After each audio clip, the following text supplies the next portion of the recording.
Hello பெரியப்பா, எப்படி இருக்கீங்க? நல்லா இருக்கீங்களா? பெரியம்மா எப்படி இருக்காங்க? ஒன்றும் இல்லை பெரியப்பா, வருகிற பிப்ரவரி 21 திருச்சியில் மாற்றத்தை விரும்பும் மக்களின் மாநாடு நடக்க இருக்கிறது. நீங்கள் குடும்பத்தோடு வந்து கலந்துக்கணும். பெரியம்மாவையும் கூப்பிட்டு வாங்க, எல்லாத்தையும் தகவல் கொடுத்துருங்க. நம்ம மாநாட்டில் சந்திப்போம். அம்மா அம்மா அப்பா போன்ல பேசிட்டு இருந்தாரு. வர பிப்ரவரி 21 அப்பா மாநாட்டுக்கு போறாராமா. என்ன மாநாட்டுக்கு போறாங்க?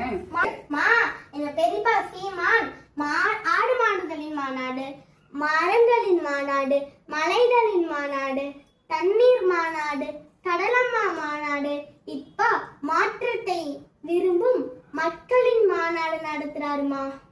மாநாட்டுக்கெல்லாம் அப்பா போட்டோம், நீ ஸ்கூலுக்கு போற வேலையை பாரு, சரியா? நாம் தமிழ் கட்சியின் அரசியலே வருங்கால தலைமுறையான எங்களுக்காக தாமா. நான் போவாம வேற யார் போவா? கண்டிப்பா நான் அப்பா கூட போவேமா.